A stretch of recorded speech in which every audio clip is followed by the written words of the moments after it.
As you've realized by now, people do not simply die in Aeternum. The miraculous azoth that flows through the land has changed so much, including the nature of mortality. But this eternal life comes with a cost.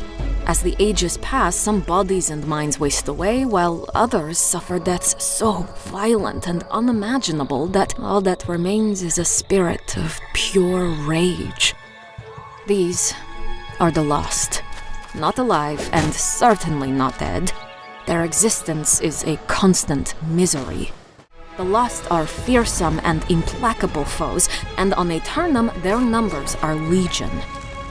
When you arrive on these shores, you will be met by the soulless remains of pirates and buccaneers who sailed here years ago. They came in search of treasure to plunder, but all they found was a cursed afterlife. These pirates are not the only lost on Aeternum. The withered stalk inland farms and villages where they once lived before some tragedy befell them and they lost all hope. And then we have the hunted, who are nothing but specters left behind once a body has decayed away, and all that is left is endless sorrow. Be especially vigilant in the region of Reekwater, for the lost seem to be concentrated there. The angry earth roams this area as well, which already makes it a perilous location indeed. But additionally, the Siren Queen and her crew have made it their home. The lost have also gathered in Windsward, around the Amrine Temple. Who would have guessed that immortality could be such a curse? I only wish we understood more about the lost. Perhaps if we did, we could truly enjoy eternal life and lose the fear of becoming soulless husks.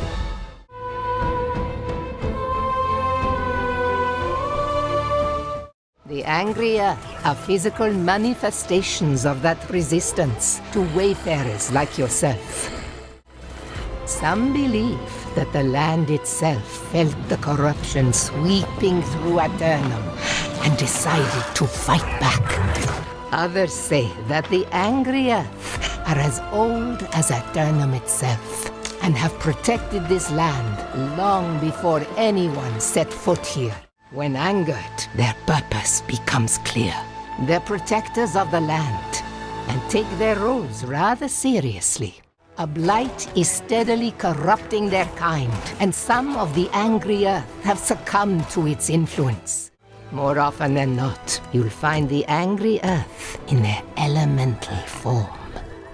When the angry earth take on a humanoid form, we call them dryads. They're incredibly intelligent, very aggressive, and willing to fight anything that threatens Aeternum. You'll rarely find a dryad on their own. They like to work together to overwhelm and utterly destroy their enemies. Eden Grove is something of a birthing place for them. They say creatures spawn from within the gnarled, twisted trees and plants of what people call the Garden of Genesis. Though the blight in the region affects the angry Earth's life cycle. Reekwater, however, is more of a grave for the angry Earth. I have seen them travel to the eternal pool to merge once more with the land we walk on, dispersing their life force into the flora and fauna as they do so. If we are to survive in Aeternum, we must learn to live alongside those who wish to protect it. After all, there are darker forces at work in these lands than the angry Earth.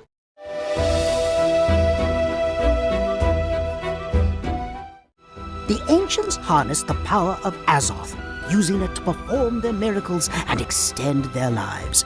But perhaps the use of this great power came at a catastrophic price. There are clues within the ruins of a terrible conflict having taken place at some point during the reign of the ancients. I believe that the guardians that roam these lands and protect the sacred sites of the ancients were the foot soldiers in this conflict. Today, we only know the ancients by the things they left behind. Monuments to their lost culture can be found across all of Aeternum, sparking fascination in scholars. Less welcome are the legions of formidable guardians that still maintain their vigil. Guardians exist in perpetual servitude to their lost masters. Adorned with ancient armor and wielding deadly weapons, they defend the ruins, temples, and monuments the ancients left behind. Appearing as living skeletons, Guardians stoically patrol important ancient sites, responding to any perceived threat with ceaseless violence. These warriors will not tire nor rest. The only way to stop them is to destroy the pulsing stone sphere housed within their chest. This nucleus of Azoth acts as the Guardian's heart. Destroy it, and you will destroy the Guardian.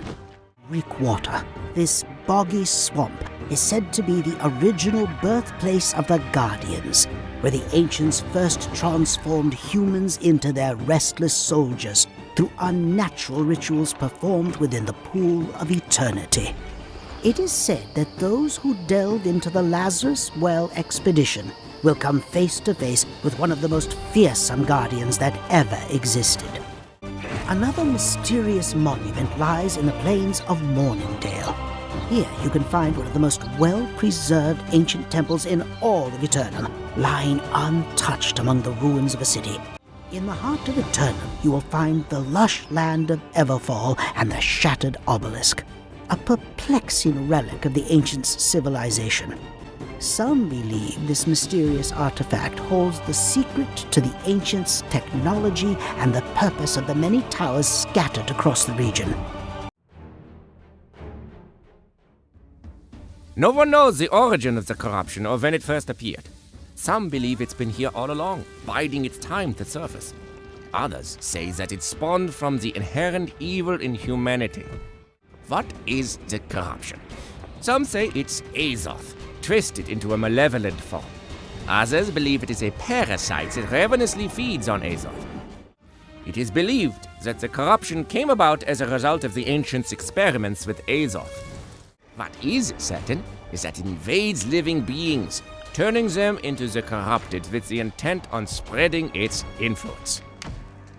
Over the last century, the corrupted have rallied around a nefarious figure known as the Tempest. Any living creature can fall victim to this malevolent influence, but it appears that the dark side of a human psyche makes us especially vulnerable. The corrupted will take the forms of humans, although twisted into sinister forms. The only goal appears to be the complete subjugation of Aeternum's inhabitants. One should not hesitate to destroy these creatures, for they have long lost any connections to their humanity. You will know the corrupted by a crimson glow in their eyes and by their scarlet raiments. While savage and brutal, they are cunning warriors, capable of tactical fighting and trickery. Beasts may also become corrupted and help carry out the will of their dark masters. These ferocious creatures have no regard for their own lives and will not hesitate to rip you to pieces.